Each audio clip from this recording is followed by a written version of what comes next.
کہ اگر ایک جماعت علماء کی کہتی ہے کہ ہاتھ اور یہ چہرہ اگر کھلا رہے باقی سب ڈھکا ہوا ہونا چاہیے، لیکن ایک جماعت کہتی ہے کہ نہیں سارا جسم، یہ عورت پردہ ہی ہے، اس کے ناخن تک پردہ ہے۔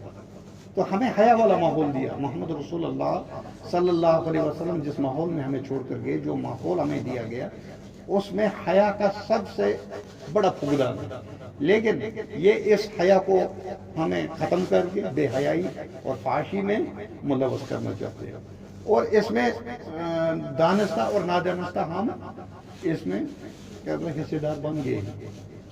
ہم اس میں دانستہ یا جان بوجھ کر، اور اس میں سب سے بڑی بات جو ہے ہمارا جو حکمران طبقہ ہے وہ ان سے بڑا مطلب ان پر فریفتہ ہے، ان پر جان فدا کر بولتے ہیں نہیں یہی ترقی۔ تو جب ان کو یہ ترقی پتہ چلے گی کہ اس کے نتائج کیا نکلیں گے تو یہ ان کے سامنے نہیں ہے، آخرت میں اس کا پتہ چلے گا۔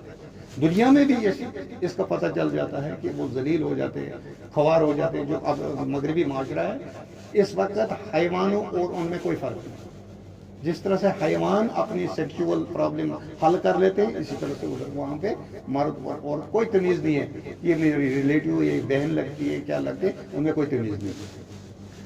تو اس میں میں نے کچھ نقطے کچھ اخباروں سے نوٹ کیے ہیں، وہ کچھ پاکستان کے ہیں اور کچھ بمبئی کے سے جو جریدہ ایک نکلتا ہے یا جدہ سے نکلنے والے جریدے۔ پہلی رپورٹ جو ہے یہ نوائے وقت لاہور سے، پہلی بیٹی کی شادی تھی، میاں بیوی میں آپس میں جھگڑا ہو گیا بیٹی کی شادی میں، تو بیوی خاوند نے کیا کیا، بیوی کی ٹانگیں کاٹ دی اور اس کو پھانسی پر لٹکا کر اس کو قتل کر دیا۔ یہ کیوں ہوتا ہے؟ کیوں کیا اس نے؟ کیونکہ ہمارے دلوں میں ہماری فکر میں انہوں نے یہ بات دیا کہ کوئی آخرت نہیں۔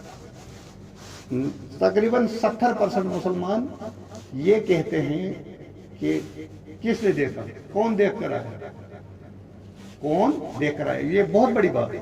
اگر آدمی یہ کہے کہ بھائی آخرت میں تجھے ساتھ ایسا ہوگا، آخرت میں جہنم ہے، اس ادھر قبر کا عذاب ہے، وہ بولتا ہے کس نے دیکھا، تو یہ کلمہ کفریہ ہے۔ ہمیں اسی طرح یقین ہونا چاہیے آخرت پر، موت پر اور قبر کے عذاب پر، یا آخرت میں ہمیں سزا اور جزا کے بارے میں اتنا یقین ہونا چاہیے جس طرح کا یقین ہمیں اپنے مرنے پر۔ چھوٹے سے کہو وہ بولتا ہے ایک دن میں نے مرنا، بڑے سے کہو وہ بولتا ہے میں نے مرنا، ہندو سے کہو وہ بھی بولتا ہے میں نے مرنا، عیسائی سے پوچھو وہ بھی بولتا ہے میں نے مرنا، دہریے سے پوچھو، ملحد سے پوچھو، جس سے بھی آپ پوچھو گے وہ بولتا ہے میں نے مرنا، ایک دن اس دنیا کو چھوڑ دینا۔ لیکن اسی درجے کا یقین ہمیں ان باتوں پر ہونا چاہیے جو محمد رسول اللہ صلی اللہ علیہ وسلم نے احادیث میں بتائی یا قرآن مجید نے ہم کو بتایا، کہ ہمارا جو کردار جو ہے اس معاشرے میں، ہمارا کردار کیسا ہونا چاہیے، ہمارا ماحول کیسا ہونا چاہیے، ہمارے بچے ان کی تربیت کیسی کی جائے، ان کو حیادار بنایا جائے۔ لیکن مغرب کیا چاہتی ہے، ان کو بے حیا بنایا جائے۔ تو یہ اس لیے ہوا کہ ہمیں قرآن سے ہم دور ہیں، کتاب و سنت سے جب دور ہو جاتا ہے تو پھر وہ گمراہی میں ملوث ہو جاتا ہے، پھر وہ گمراہی کا شکار ہو جاتا ہے، پھر گمراہی اس کا مقدر بن جاتی ہے، ضلالت اس کا مقدر بن جاتی ہے۔ دوسری رپورٹ جو ہے نومبر 1997 میں اردو نیوز جدہ، اس میں آئی ہے کہ مرضی کا رشتہ نہ ملنے پر بیٹے نے باپ کو قتل کر دیا۔ کیوں قتل کیا؟ کیونکہ اس کے پاس آخرت کا تصور نہیں، کیونکہ اس کو آخرت کی فکر نہیں، کیونکہ اس کو اسلام کا کوئی پتہ ہی نہیں، اس کو قرآن کا پتہ ہی نہیں ہے، اس کو رسول اللہ صلی اللہ علیہ وسلم کی عظمت کا پتہ ہی نہیں، اس کو کل آخرت میں کھڑا ہو کر جواب اللہ کے سامنے جواب دینے کا کوئی تصور ہی جب نہیں ہے، تو جب فکر ہی چینج ہوگی تو پھر وہ کچھ بھی کر سکتا ہے۔ تیسری رپورٹ جو آئی ہے جنگ 11 نومبر 1997 میں، دوسری شادی ایک آدمی نے کی، حالانکہ دوسری شادی کر سکتا ہے، اس میں عورت کی اجازت، پہلی بیوی کی اجازت لینے کی ضرورت نہیں ہے۔ اس ایک آدمی 4 نکاح کرے، لیکن جب وہ عدل کر سکتا ہے، عدل تو ہم سے ہو نہیں سکتا، عدل تو ہم سے ہو ہی نہیں سکتا۔ اس لیے اللہ تعالیٰ نے بھی قرآن مجید میں فرمایا تو 2 3 4 شادیاں کرو آپ، لیکن اگر آپ عدل نہیں کر سکتے پھر ایک پر ایک کافی ہے، ایک پر گزارا کرو، بہت ہے، ایک بہت ہے۔ تو ہم کیا کرتے ہیں، ہم عدل تو کر نہیں سکتے ہیں، لیکن شادیاں ڈھونڈتے ہیں چار چار، جہاں پر ہم اپنا فائدہ دیکھتے ہیں، ہم اپنا فائدہ جہاں پر جماعت پر ہمیں دنیائی کوئی تسکین مل رہی ہو، وہاں پر ہم ایک دم دوڑ کر جاتے ہیں، کیونکہ یہ انسان کی فطرت میں ہے کہ ایک مرد عورت کی طرف مائل ہونا، یہ تو فطرت میں ہے، یہ انسان کی فطرت میں ہے، لیکن عورت کی طرف مائل ہونا، لیکن نکاح کی صورت میں مائل ہو جائے، نکاح کر لو۔ اللہ رب العالمین نے نکاح کا قانون بتایا، قرآن میں حکم ہوا نکاح کرو، ایک ایک، دو دو، تین تین، چار چار، چار تک تو اجازت ہے، ایک وقت میں چار نکاح۔ عام طور میرے مسلمانوں کو ہم نے دیکھا ہوا ہے کہ وہ کہتے ہیں مرد کو 7 بھی جائز ہے، 7 بیویاں ایک ساتھ میں رکھنا حرام، 4 ایک وقت میں ایک مسلمان کے نکاح میں صرف 4 عورتیں رہ سکتی ہیں، 4 سے زیادہ نہیں۔ ہاں اگر ان میں سے کوئی مر جائے، وہ 5ویں کر لی تو اس میں کوئی حرج نہیں۔ اس کے بعد چوتھی رپورٹ جو ہے نوائی وقت لاہور 18 اگست 1997، شادی شدہ عورت ہے۔ اب دیکھو ماحول کیسا ماحول یہ ہمیں دے رہے ہیں، مغربی تہذیب کے اندر یہ سب اس سے بھی بدترین حالات ہیں۔ یہ تو ایک مسلمان ملک کی یہ حالت ہے، کیونکہ ہم ان کے پیچھے چل رہے ہیں، ہم ان کی تقلید کر رہے ہیں، ہم اپنے دین سے دور ہو رہے ہیں، ہم قرآن سے دور ہو رہے ہیں، ہم سنت سے دور ہو رہے ہیں، جس کی وجہ سے ہم ان کے غلام بن چکے۔ تو یہ بیان کرتے ہیں کہ اس نے کیا کیا، شادی شدہ عورت نے، اس کا ایک اور بوائے فرینڈ تھا، اس کے ساتھ مل کر خاوند کو قتل کر دیا۔ یعنی یہ تصور ہی جب آخرت کا تصور جب آ جائے آدمی کے ذہن میں، آخرت کا تصور آ جائے، کتاب اللہ پر ایمان ہو اور محمد رسول اللہ صلی اللہ علیہ وسلم کی سنت پر ایمان ہو، تو پھر وہ آدمی 100 بار سوچے گا کہ میں کیا کر رہا ہوں، کہ کون چیز روک سکتی ہے۔ آدمی ایک کمرے میں اندھیرے میں بیٹھا ہوا، اکیلا کمرے میں ہے، اور اس کے موبائل میں ایسی چیزیں، ایسی ایپس ہیں جس سے یہ برباد بھی ہو سکتا ہے اس کا ایمان۔ اسی لیے نبی کریم صلی اللہ علیہ وسلم نے فرمایا ایک وقت آئے گا صبح کو وہ مومن ہوگا اور شام کو کافر، اور شام کو مومن ہوگا صبح وہ کافر ہوگا، کیونکہ یہ غلط دیکھے گا۔ اب یہ موبائل جو ہے یہ اچھی چیز بھی ہے اور یہ بری بھی ہے، لیکن جہاں تک میرا خیال ہے یہ اچھا ہونے سے زیادہ بری ہے، برائی اس میں زیادہ ہے۔ تو اس کے بعد پانچواں نقطہ جو ہے یہ نوائی وقت لاہور 11 اگست 1997 میں یہ اخبار میں آئی ہے۔ دوسری شادی کرنے کی، ایک آدمی کو دوسری شادی کرنے کی، ماں نے نہیں مانا، ماں کو قتل کر دیا۔ یہ کیا ہے؟ دین سے دوری ہے، کتاب و سنت سے دوری ہے، اپنے نبی سے دوری ہے۔ جب دین سے آدمی دور ہو جاتا ہے تو وہ پھر کچھ بھی کر گزرتا ہے۔ اور چھٹی رپورٹ لو میرج میں ناکامی، ایک جوڑے کو لو میرج میں ناکام، دونوں نے مل کر زہر کھا لی اور خودکشی کر لی۔ یہ تو میں 1997 کی بات کر رہا ہوں، آج دیکھ لو کیسے ہو رہا ہے۔ یہ خودکشیاں کیوں ہو رہی ہیں؟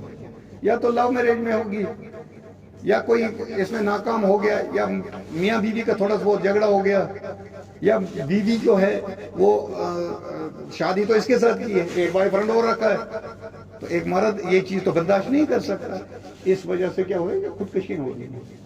تو اس سے تبھی بچا جا سکتا ہے جب ہم اسلام کے قریب ہوں گے، جب ہم کتاب و سنت کے قریب ہوں گے تو ہم اس چیز سے بچ سکتے ہیں، ورنہ ہمیں کوئی اس دلدل سے کوئی نہیں نکال سکتا ہے، کیونکہ مغرب ہمیں اسی دلدل میں دھکیلنا چاہتی ہے۔ 7ویں رپورٹ جو ہے، بیوی عدالت میں کھلا لینا چاہتی ہے، بات بگڑنے پر کیا ہوا، یہ کھلا لے لی، اب برابر دلی ہے، اسلام نے اجازت دے دی، اور یہ خوشحالی کے ماحول میں ہونا چاہیے، خوشی کے ماحول میں ہونا چاہیے۔ یہ اس کو الزام لگا کر، اس کو بدنام کر کے اس کو کھلا دینا، یہ اسلام نے ہمیں نہیں سکھایا۔ کل ہم نے اللہ کے سامنے اس کا جواب دینا۔ تو اس نے کیا کیا، عدالت میں جا رہا تھا، جا رہی تھی، تو راستے میں اس نے اٹھایا تیزاب، اس کے اوپر پھینک دیا اور اس کا کام تمام کر دیا۔ آج پھر ایک رپورٹ آئی تھی۔ آج تو یہ عام ہے، کوئی دن نہیں ہے جس دن ایسا نہیں ہے، کبھی کسی پر تیزاب پھینک دیا، کبھی نہیں کسی نے خودکشی کر لی، کبھی کسی کو قتل کر دیا۔ یہ میرے ساتھ ہمسائے میں ایک آدمی رہتا تھا، ایک باربر، وہ میرا بہت کلوز دوست تھا، میں تو یہاں سے چلا گیا، سسرال میں چلا گیا، ابھی شادی نہیں ہوئی تھی، تو 2-3 دن کے بعد اس کی ڈیڈ باڈی ملی۔ یہ کیا ہے؟ یہ یہی ہے کہ ہم دین سے دور ہیں. اور جو یہ تصور جس کے دل میں موجود ہو کہ مجھے کل اللہ کے سامنے کھڑا ہونا اور جواب دینا، میری ایک ایک بات کو وہ نوٹ کر رہا ہے، میری ایک ایک حرکت کو اللہ نوٹ کر رہا ہے، اور مجھے کل اللہ کے سامنے کھڑا ہو کر اس کا ایک ایک پائی کا حساب دینا ہے، تو یہ غلط کرے گا؟ نہیں کرے گا. یہ اس وجہ سے کر رہا ہے کیونکہ یہ دین سے دور ہے، کیونکہ اپنے نبی سے دور ہے، اپنی نبی کی تعلیم سے دور ہے. تو اس وجہ سے ایسی حرکات ہو رہی ہیں. 8واں، بہن کو طلاق ملنے پر بھائیوں نے کیا کیا؟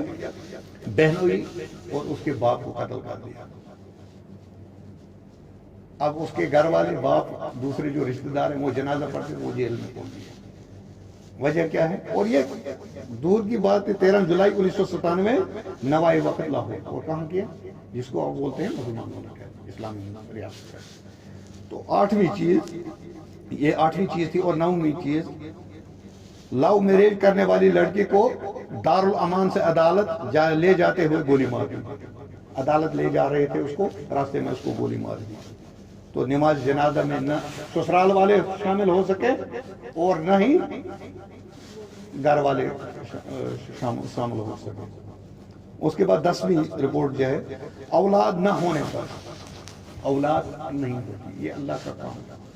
اللہ رب العالمین نے قرآن مجید میں فرمایا، جس کو میں چاہتا ہوں لڑکے ہی دیتا ہوں، جس کو میں چاہتا ہوں لڑکیاں ہی دیتا ہوں، جس کو میں چاہتا ہوں لڑکے اور لڑکیاں ملا کر دیتا ہوں، اور جس کو میں چاہتا ہوں میں اس کو بھی اولاد کر دیتا ہوں.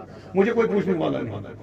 اگر اولاد دینا اللہ کا کام ہے، اللہ تبارک و تعالیٰ کے ہاتھ میں، تو پھر لڑکی کو کیوں عذاب بنایا جائے؟ ہمارے معاشرے میں یا بہو لائی تھی، اس کو بچہ ہی نہیں ہونا، جیسے اس کے ہاتھ میں بچہ ہونا اپنے ہاتھ میں. یا کسی، میرے سامنے ایک بار کیا ہوا، میری مسز بھی اسی ہسپتال میں تھی، تو اس کے ساتھ ایک بیڈ تھا. تو ہماری شادی اس جوڑے کی اور ہمارے جوڑے کی کٹے شادی ہوئی تھی، اور LD کی بات ہے. تو اس لڑکے نے کیا کیا، بیوی جب اس کی ڈیلیوری ہوئی، اس کی لڑکی ہوگی، وہ بدبخت ادھری اس پر بیڈ پر آ کر بولتا ہے میں تجھے طلاق دیتا ہوں، ادھری اس کو طلاق دے. ایسے بھی لوگ کیوں؟ لڑکی دینا یہ اس کے ہاتھ میں تو نہیں ہے. اور ہمیں ہمیشہ یاد رکھنا، اگر کسی عورت کی لڑکیاں نہیں ہوتی، اس میں کمزوری کس کی؟ مرد کی ہوتی ہے، مرد کی ہوتی ہے، سائنٹیفک بھی اور اسلامی بھی. اسی لیے نبی کریم صلی اللہ علیہ وسلم نے فرمایا، اسی لیے جو ہے بچہ جو ہے یا باپ کے ساتھ ملتا ہے، ماں کے ساتھ ملتا ہے. شکل کوئی نہ کوئی چیز اس کی ماں سے ملتی ہے یا باپ کے ساتھ ملتی ہے. تو ہم اس کو غلطی مرد کی ہے تو تھوپ دیتے کس پر؟ لڑکی پر. اب اگر طلاق دینے کا طریقہ، جیسے ہمیں قرآن میں پڑھا پچھلے درس میں، طلاق دینے کا طریقہ ہے اس کو عزت سے تو آزاد کرو. پھر کیا کرتے ہیں کہ میں اپنا مہر بچاؤں، پھر اس کو بلیم لگا دیتے ہیں، بھائی یہ بدکاری، اس نے بدکاری، بھائی یہ الزام لگانے کی ضرورت. اگر یہی الزام پھر میری بہن پر لگ جائے کل، کیا میں اپنی بہن کے لیے برداشت کر سکتا؟ جو چیز میں اپنی بہن کے لیے برداشت نہیں کر سکتا، وہ میں کسی دوسرے کی بہن کے لیے برداشت نہیں کرتا. یہ اسلام نے ہمیں یہ سکھایا. تو اولاد نہ ہونے پر اس کی زندگی جو ہے بہت مشکلات پیدا کر دی. دارالامان میں لڑکی کا مطالبہ تھا کہ میں آزاد ہو جاؤں، لیکن وہ جو اس کا گھر والا تھا، اس نے اس کو بدنام کرنا، اس پر الزام لگانے، یہ فلانی کے ساتھ بات کرتے ہیں کہ حالانکہ ایسا ہوتا نہیں ہے، حالانکہ ایسا ہوتا نہیں. اور یہ ہمیشہ یاد رکھنا چاہیے، اگر کسی سیدھی سادی لڑکی پر کوئی الزام لگاتا ہے، زنا کا الزام لگاتا ہے، یہ بدکار ہے، تو اس کو 4 گواہ لانے پڑیں. اس کو 4 گواہ. اگر ایک آدمی، میں اپنی آنکھوں سے دیکھ رہا ہوں ایک لڑکا اور لڑکی بدکاری کر رہے ہیں، مجھے تو یا 4 گواہ لانے، نہیں تو میں نے منہ بند کر لینا، منہ پردہ کر لینا، منہ بند کر لینا. 4 گواہ ہوں گے تو سزا ملے گی، 4 گواہ نہیں ہوں گے تو پھر اگر اس پر الزام لگائے گا، پھر حد قذف کس پر لگے گا؟ بولنے والے پر، جو بول رہا ہے کہ اس نے کچھ بدکاری کی.